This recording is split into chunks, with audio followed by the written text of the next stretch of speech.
할렐루야, 아멘.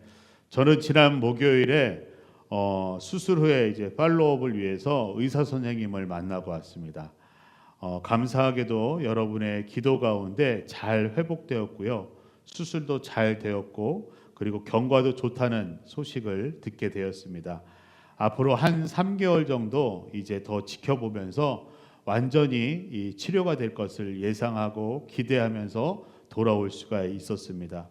끝까지 완치될 수 있도록 기도 부탁드립니다. 저는 지난 6월 이 수술을 받기 위해서 여러 가지 준비가 필요했습니다. 그 중에 하나는 헬스장에 제가 등록을 하고 체중을 좀 빼는 일이 필요했습니다. 그래서 매일같이 가서 운동을 하고 체중 조절을 하여서 좋은 컨디션으로 수술을 받을 수 있게 되었었죠. 다행히 체중도 줄고 컨디션이 매우 좋아져서 수술도 잘 받고 회복되는 시간을 보내었습니다. 근데 회복이 좀 더디다 보니까 몸이 힘들어서 수술 후에는 운동을 하러 가지 못했어요. 그래서 지난 목요일 날 병원에 가서 체크업을 받는데 모든 것이 다 돌아왔더라고요. 몸무게도 다시 돌아오고 높았던 혈압도 다시 돌아오고 다 모든 것이 예전과 같이 돌아왔던 것입니다. 그래서 다시 운동을 하고 가야겠구나라는 다짐을 하게 되었습니다. 혹시 성도 여러분도 이런 경험이 있으신가요? 헬스장을 등록을 하고 한두 번은 열심히 가서 운동을 했는데 어느 순간이 되면 가서 운동을 하기보다는 주변 사람들과 이야기를 하면서 시간을 보내거나 아니면 저처럼 오랜 시간 동안 운동을 하러 가지 않는 그런 경험들이 있으신가요? 이 헬스장을 열심히 다니는 사람들을 보면요, 대부분 나는 운동하는 사람이다라는 자부심이 있는 것을 보게 됩니다. 그들의 운동하는 모습을 보면요, 무슨 운동 선수 같아요. 나는 이렇게 운동하는 사람이야라고 보여주듯이 운동하는 사람들도 있습니다. 그런데 만약에 정작 그렇게 열심으로 운동하는 사람이 몸에는 아무런 변화가 없다라고 한번 생각해 보시기 바랍니다. 몸 가운데 아무런 변화가 없는 사람을 보면서 저 사람 정말 열심히 운동하는구나 라고 우리가 과연 말할 수 있을까요? 우리의 믿음의 생활도 마찬가지입니다. 우리는 교회를 열심히 다니고 오래 다니면서 사람들한테는요, 나 교회 다녀요라고 말을 사람들에게 합니다. 그리고 나는 하나님의 자녀라는 자부심이 있는 것처럼 사람들에게 나는 그리스도인입니다 라고 사람들에게 보여줍니다. 그런데 정작 이 믿음의 실제적인 삶을 들여다보면 그 삶 가운데는요, 아무런 변화가 일어나지 않고 있는 것을 보게 되죠. 그러한 삶을 보면 우리는 무슨 생각을 할까요? 좀 전에 우리가 생각했던 것처럼 마치 운동은 등록만 하고 운동을 하지 않는 사람의 모습과 별 다를 것이 없다라고 생각할 수 있을 것입니다.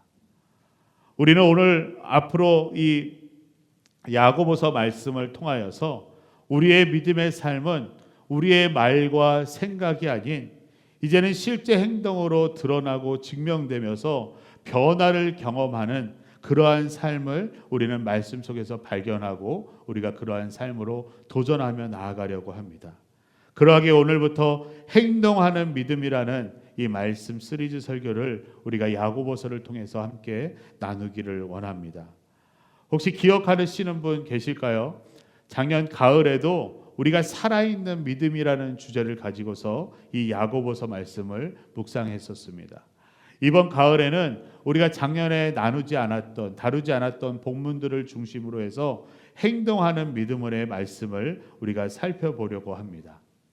이 야고보서가 기록된 배경을 우리가 간단히 살펴보면요, 당시 성도들은 이 로마의 핍박 가운데서 뿔뿔이 흩어져서 신앙생활을 할 수밖에 없는 상황 가운데 놓이게 되었습니다. 그래서 뿔뿔이 흩어져서 신앙생활을 하면서 이 신앙을 지켜가는 것이 그들에게는 큰 도전이었죠. 어떤 이들은 신앙을 버릴까 고민도 했었고요. 어떤 이들은 믿음은 고백하고는 있지만 혹여나 사람들에게 보여질까 봐 행동으로는 드러내지 않는 그러한 신앙 가운데 있는 사람들도 있었습니다. 그러한 성도들을 바라보니 야고보는 이 편지를 통하여서 성도들에게 우리의 믿음은 머릿속에만 머물러 있는 것이 아니라 말로만 하는 것이 아니라 우리의 삶으로 드러내야 한다라고 권면하면서 그래야 하나님이 기뻐하시고 그 안에서 우리는 참된 기쁨을 누릴 수 있다라고 격려하며 이 편지를 성도들에게 보내고 있는 것입니다. 사랑하는 성도 여러분, 오늘부터 앞으로 나누게 될 이 행동하는 믿음은 단순히 우리의 신앙생활 가운데 우리가 지켜 행해야 되는 그러한 의무가 아닙니다. 이 행동하는 믿음은 하나님께서 기뻐하시는 일이시고 그리고 결국 우리 자신에게도 가장 큰 복이 되는 길인 것입니다. 우리가 누구이죠? 예수의 길을 걸어가는 자들입니다. 그렇다면 우리는 이 행동하는 믿음을 통하여서 하나님께서 기뻐하시는 길을 걸어가야 하고 그리고 우리에게 가장 큰 복이 되는 이 길을 우리가 함께 걸어 나갈 수 있어야 할 것입니다. 오늘 본문인 야고보서 1장 2절로 11절에서는 이 행동하는 믿음의 가장 기본적인 모습 세 가지를 우리 가운데 말씀해 주고 있습니다. 행동하는 믿음의 첫 번째 모습은요, 바로 시험을 온전히 기쁘게 여기는 것입니다. 우리 앞뒤 자업분들 바라보시면서 함께 고백하겠습니다. 시험을 온전히 기쁘게 여깁시다. 시험을 온전히 기쁘게 여깁시다.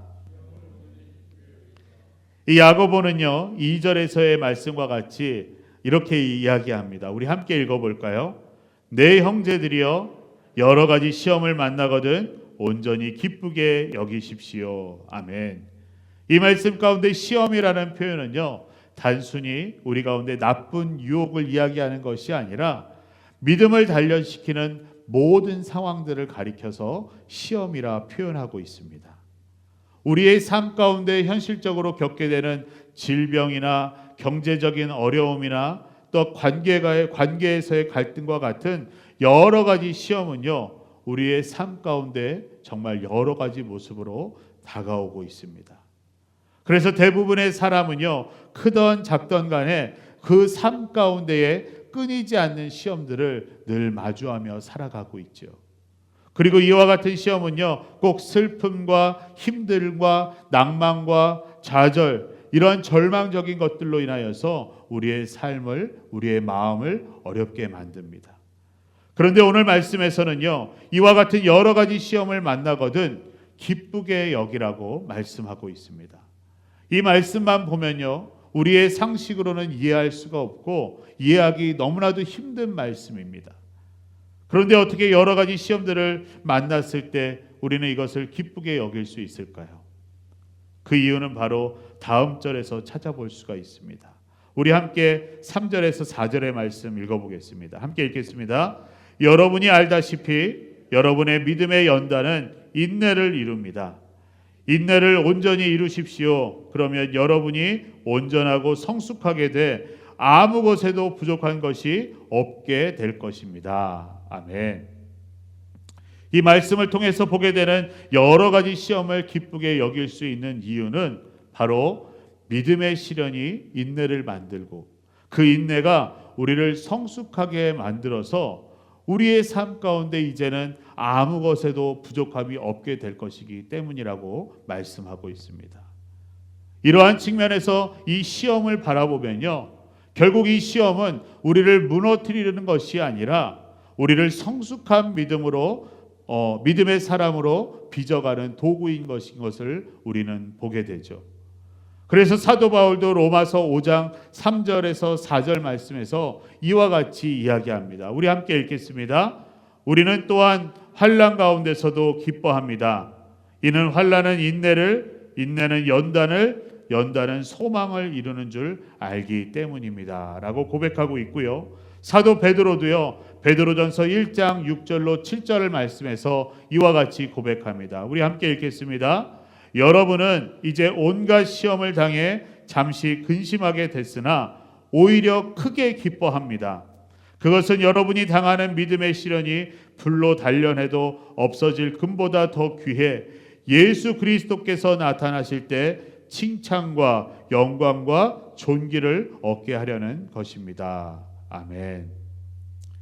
이 두 고백에서 우리는 이 시험을 바라보며 나아갈 때 결국 시험을 기쁘게 여길 때에 우리는 소망을 이루게 되고 그리고 마지막 때에는 칭찬과 영광과 존귀를 얻게 된다는 것을 우리는 보게 됩니다.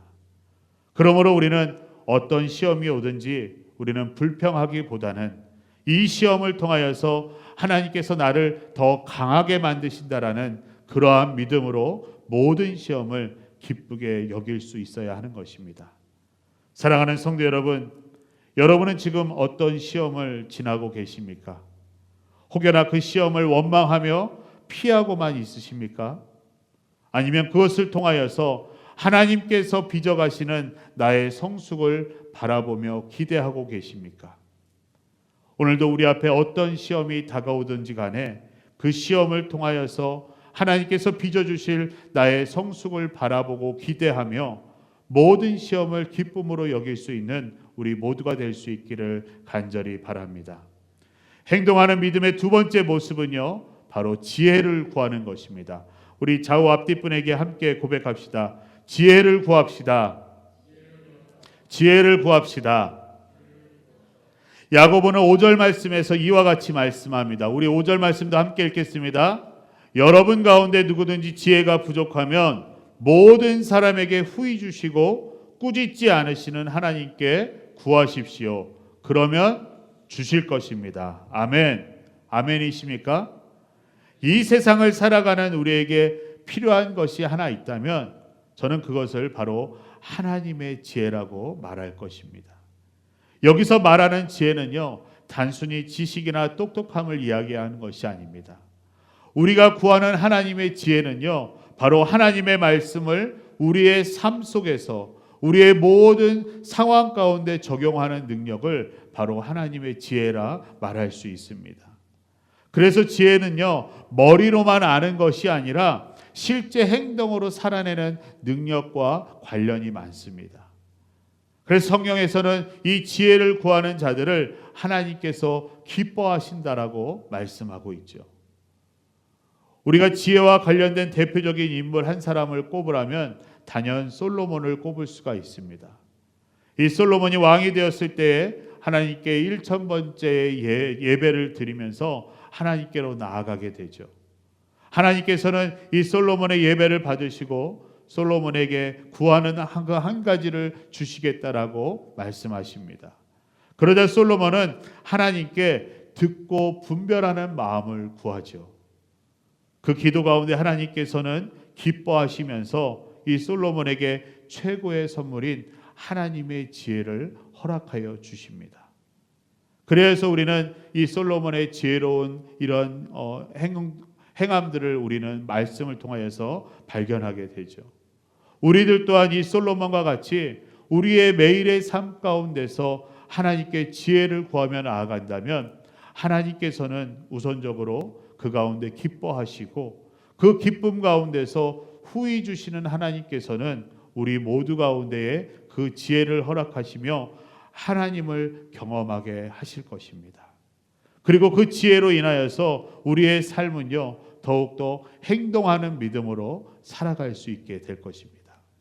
사랑하는 성도 여러분, 여러분의 인생의 중요한 결정을 하게 될 때에 무엇을 먼저 구하고 계십니까? 사람의 조언입니까? 아니면 하나님께서 주시는 지혜를 따라가고 계십니까?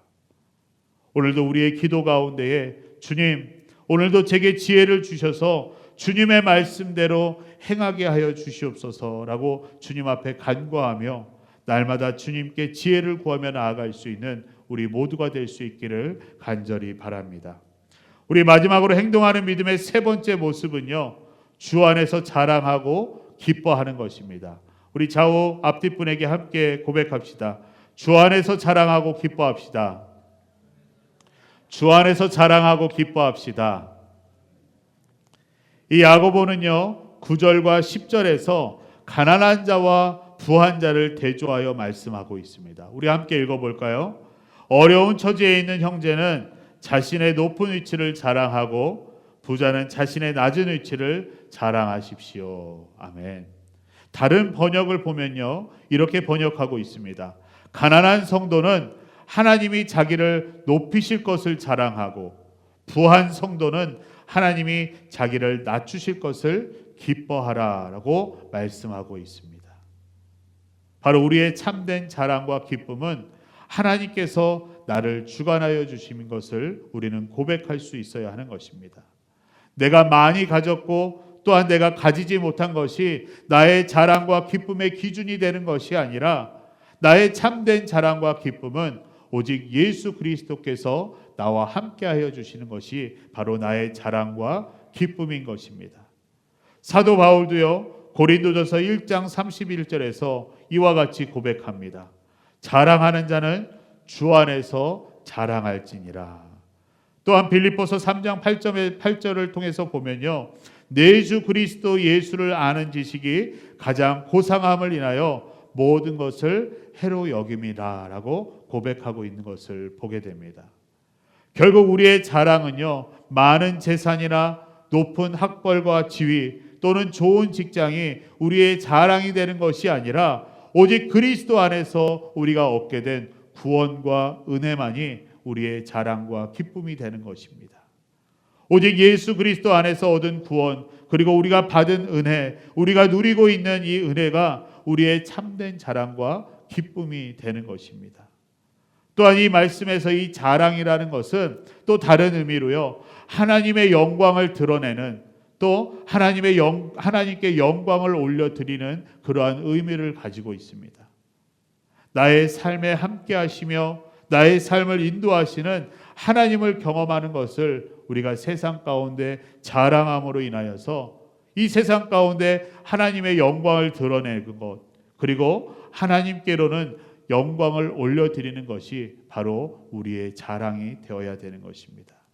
결국 내 자신을 드러내는 것이 아니라 나를 통하여 하나님을 드러내는 것이 우리의 자랑과 우리의 기쁨이 되어야 되는 것입니다.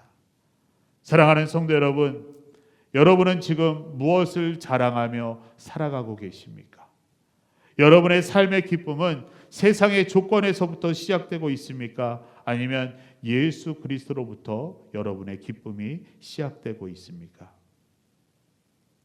이제부터 우리는 어떤 상황에서도 내가 부하든 가난하든, 내가 높든 낮든 나는 주님의 자녀이다, 나는 예수 그리스도로 인하여서 구원과 은혜를 받았다라고 자랑하고 기뻐하며 나아갈 수 있는 우리 모두가 될 수 있기를 바랍니다. 또한 나의 자랑은 내 자신을 드러내고 내 자신을 높이는 것이 아니라 오직 하나님만을 드러내고 하나님만을 높이는 그러한 자랑이 되시기를 간절히 바랍니다. 이제 마지막으로 저희 가정이 최근에 경험한 그 하나님의 은혜를 간증하고 오늘 말씀을 마무리하도록 하겠습니다. 저희 가정은 지난 여름을 지나면서 가장 우선적으로 우리 아이들의 교육과, 그리고 이 교회와 저희 집의 거리, 그리고 여러 가지 상황들을 고려하면서 이사를 해야겠다라는 생각을 하고 여러 가지들을 알아보기 시작했었습니다. 급하게 사람들의 조언도 들어가면서 여러 위치에 있는 집들도 보러 다니기도 하고, 그리고 이사를 하고 아이들의 학교를 옮기기 위해서 여러 학교들을 또 알아보기도 하였습니다. 열심히 저희가 부단히도 돌아다니면서 집도 보러 다니고 아이들 학군도 우리가 돌아보면서 다녔었죠. 그런데 이상하게도요, 집을 보러 갈 때마다 꼭 문제가 생기는 것입니다. 그리고 부동산 리얼터와 같이 또 약속을 하고 집을 보러 가려고 해도 뭔가 문제가 생겨서 집을 보러 가지 못하는 일도 생기고, 여러 가지 생각지도 못했던 일들이 저희들에게 계속 생기기 시작했습니다. 마치 오늘 행동하는 믿음 첫 번째 모습과 같이 저희들에게 여러 가지 모습으로 이 시험이 다가오는 것을 경험하게 되었었죠. 그래서 저희 가정은 이 모든 것이 하나님의 뜻이 아니고 하나님의 때가 아닌 것 같다라고 이야기하면서 저하고 와이프는 일단 이 모든 것을 다 내려놓자라고 이야기하였습니다. 그래서 아이들이 원래 다니고 있던 학교에 등록하고 또 등록비도 내고요. 그리고 현재 생활하고 있는 그 생활 반경에서 우리가 주어진 것들에 다시금 기뻐하면서 감사하면서 이 모든 것들을 그냥 받아들이자라고 이야기하면서 이사에 대한 마음과 여러 가지 생각들을 정리하며 내려놓게 되었습니다. 그러자 우리 가운데 계속 있었던 그 조바심이 평안으로 바뀌기 시작했어요. 그런 시간을 보내면서 어느덧 여름이 지나고 아이들이 새 학기를 준비하는 시간이 불과 일주일 정도밖에 남지 않은 그 상황에서 주말에 갑자기 둘러볼 수 있는 집 세 군데가 연결이 되어서 저희는 그냥 이사하려는 마음을 다 내려놓았기 때문에 그냥 구경이나 하고 오자라는 마음으로 그 세 집을 둘러보고 왔습니다. 그런데 그 세 집 중에 한 집이 저희가 생각했던 그 조건과 너무나 맞는 집이 한 집이 있었던 것입니다. 하지만 우리의 마음 가운데 든다고 하여서 바로 오퍼를 넣거나 아니면 진행할 수 없는 상황이었죠. 왜냐하면 이 이사에 대한 마음은 다 내려놓고 있었기 때문에 당장에 계약을 한다거나 우리가 이사를 하여서 들어간다는 것은 아무런 준비가 되지 않았었고, 가장 또 큰 것은 아이들이 이미 다니던 학교에 등록을 하고 등록금도 다 내놓은 상태고 여러 가지 상황들은 이사를 할 수가 없는 그러한 현실적으로는 불가능한 상황이었습니다. 하지만 저희는 오늘 말씀에서와 같이 이 행동하는 믿음 두 번째 모습처럼 하나님께 지혜를 구하였습니다. 우리가 생각했고 우리가 바라왔던 너무나도 조건에 맞는 집인데 상황적으로는 우리가 불가능하지만 하나님께 지혜를 구하면서 한번 진행해 보기로 하였습니다. 그래서 모든 것을 하나님께 맡기고 그 길을 인도하신다면 하나님께서는 그것을 진행하실 것이고, 그것이 하나님의 뜻이 아니라면 하나님께서 또 진행하지 않으시겠지라는 마음으로 우리가 그 이사를 진행하게 되었습니다. 그러자 그렇게 이사를 하려고 할 때는 모든 것이 다 막혔었는데 갑자기 이 모든 일들이 일사천리로 진행되기 시작했습니다. 불과 3일 만에 그 집을 계약하게 되고 아이들이 새로운 학교로 전학을 하게 되고, 그리고 매트리스만 들고 와서 잠만 자는 이사를 불과 3일 만에 이 모든 것들이 이루어지는 것을 하나님께서 경험하게 하셨습니다. 저희는 지금 돌아보면요, 저희가 부단히도 열심히 노력하면서 하려고 했던 일들이 다 되지 않았는데 하나님께서 행하셨다라고 밖에 고백할 수 없도록 하나님께서 이 일들을 경험하게 하셨습니다. 자세한 이야기는 더 긴 이야기라서 제가 오늘 말씀을 따로 드릴 수는 없지만 저희는 이번 일을 경험하면서 오늘의 말씀을 삶 가운데에 이미 경험하게 되었습니다. 그러면서 하나님의 일하심을 고백할 수 있었죠. 그래서 행동하는 믿음 세 번째 모습처럼 저는 이 자리에서 이 말씀을 전하면서 이 가운데 역사하시며 일하시는 주님을 여러분에게 자랑할 수가 있고, 그분으로 인하여서 기뻐하면서 하나님을 간증하고 하나님께 모든 영광을 올려드릴 수 있는 시간을 갖게 된 것입니다. 사랑하는 성도 여러분, 우리 하나님은요, 우리 주님은요, 이렇게 역사하시는 분이십니다.